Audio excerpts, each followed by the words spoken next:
Sejujurnya, salah satu jenis ceramah yang paling saya tidak senangi adalah nasihat pengantin. Saya paling tidak senang diundang ceramah nasihat perkawinan.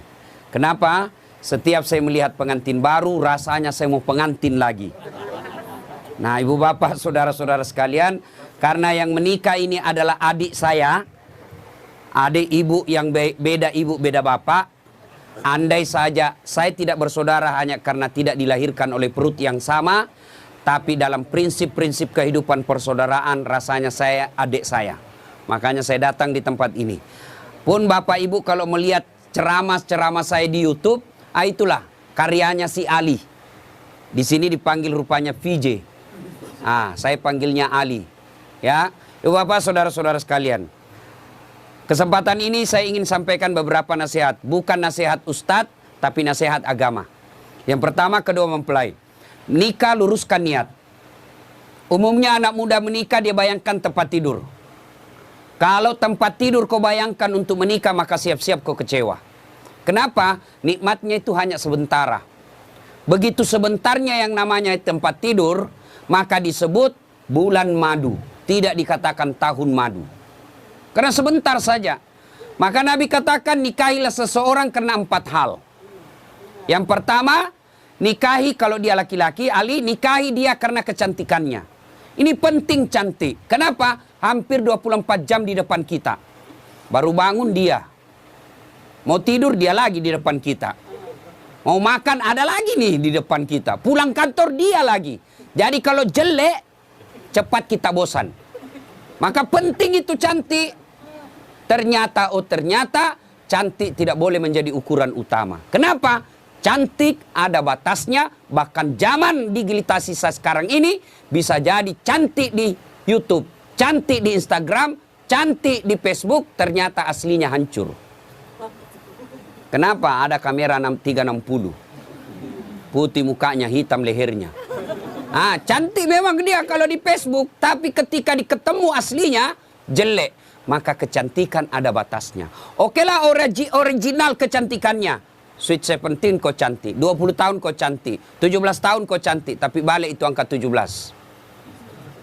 71 masih cantik, enggak lagi. Biar kau pakai dandanan apa, kalau sudah keriput hancur itu cantiknya. Ya, yang kedua kata Nabi, nikahilah dia karena keturunannya. Wajib kita lihat keturunannya. Tapi ternyata tidak boleh jadi prioritas. Kenapa? Ada orang bapaknya Nabi, anaknya pengkhianat. Anaknya Nabi Nuh. Ada orang bapaknya pengkhianat, anaknya jadi Nabi Ibrahim alaihissalam. Boleh melihat keturunannya, tapi tidak boleh menjadi prioritas. Kenapa? Karena ada orang bapaknya ulama, anaknya jadi penipu. Yang ketiga kata Nabi, nikahilah seseorang karena kekayaannya. Penting ini kekayaan.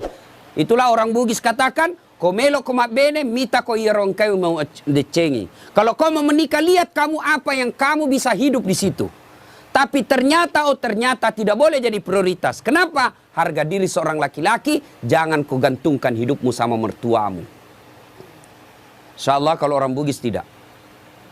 Bapak saya sempat sampaikan kepada orang tua mempelai, insya Allah bapak tidak dikecewakan oleh saudara Ali. Setahu saya yang selihat secara kasat mata, langka juga laki-laki seperti Ali.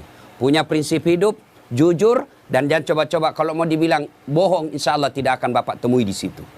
Prinsip hidup yang paling penting bagi laki-laki adalah tegas. Ketika dia punya ketegasan, punya prinsip hidup, insya Allah anaknya bapak akan dilindungi. Yang keempat, kata Nabi, nikahi karena agamanya.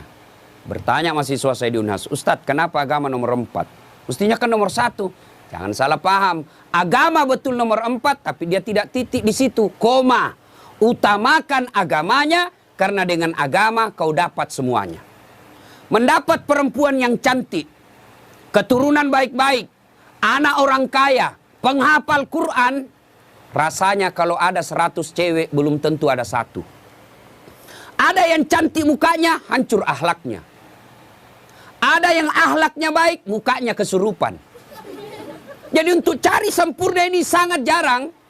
Kalau ada perempuan di Dumai ini, ya sudahlah cantik, anak orang kaya, keturunan baik-baik, hafal Quran, kalau ada tunjukkan saya juga masih mau.